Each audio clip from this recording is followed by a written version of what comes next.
Deuteronomy chapter 11. Therefore thou shalt love the Lord thy God, and keep his charge, and his statutes, and his judgments, and his commandments always. And know ye this day, for I speak not with your children, which have not known, and which have not seen the chastisement of the Lord your God, his greatness, his mighty hand, and his stretched out arm, and his miracles, and his acts, which he did in the midst of Egypt, unto Pharaoh the king of Egypt, and unto all his land, and what he did unto the army of Egypt, unto their horses and to their chariots, how he made the water of the Red Sea to overflow them as they pursued after you, and how the Lord hath destroyed them unto this day, and what he did unto you in the wilderness until ye came into this place, and what he did unto Dathan and Abiram, the sons of Eliab, the son of Reuben, how the earth opened her mouth and swallowed them up, and their households, and their tents, and all the substance that was in their possession, in the midst of all Israel. But your eyes have seen all the great acts of the Lord which he did. Therefore shall ye keep all the commandments which I command you this day, that ye may be strong, and go in to possess the land whither ye go to possess it, and that ye may prolong your days in the land which the Lord sware unto your fathers to give unto them, and to their seed, a land that floweth with milk and honey. For the land whither thou goest in to possess it is not as the land of Egypt, from whence ye came out, where thou sowest thy seed, and watered it with thy foot, as a garden of herbs. But the land whither ye go in to possess it is a land of hills and valleys, and drinketh water of the rain of heaven, a land which the Lord thy God careth for. The eyes of the Lord thy God are always upon it, from the beginning of the year even unto the end of the year. And it shall come to pass, if ye shall hearken diligently unto my commandments which I command you this day, to love the Lord your God, and to serve him with all your heart and with all your soul,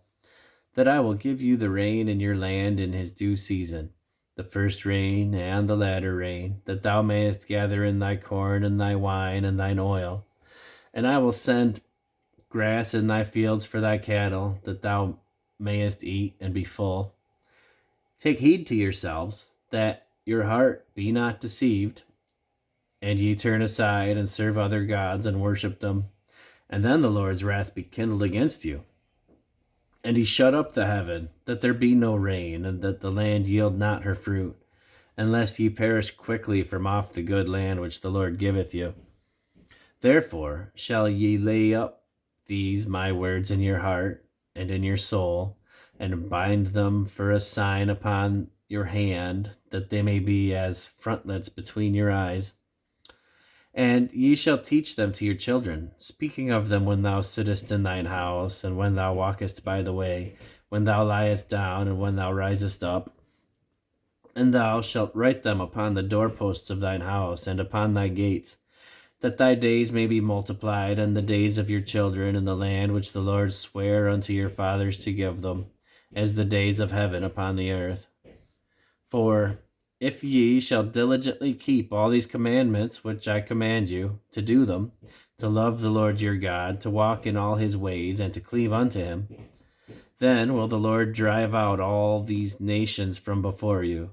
and ye shall possess greater nations and mightier than yourselves.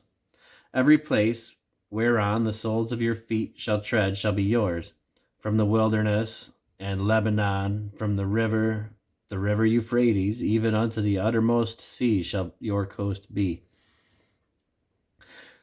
There shall no man be able to stand before you, for the Lord your God shall lay the fear of you and the dread of you upon all the land that ye shall tread upon, as he hath said unto you. Behold, I set before you this day a blessing and a curse. A blessing, if ye obey the commandments of the Lord your God, which I command you this day, and a curse, if ye will not obey the commandments of the Lord your God, but will turn aside out of the way which I command you this day, to go after other gods, which ye have not known, And it shall come to pass, when the Lord thy God hath brought thee in unto the land whither thou goest to possess it, that thou shalt put the blessing upon Mount Gerizim, and the curse upon Mount Ebal. Are they not on the other side Jordan, by the way where the sun goeth down, in the land of the Canaanites, which dwell in the champaign over against Gilgal, beside the plains of Morah? For ye shall pass over Jordan to go in to possess the land which the Lord your God giveth you, and ye shall possess it, and dwell therein. And ye shall observe to do all the statutes and judgments which I set before you this day.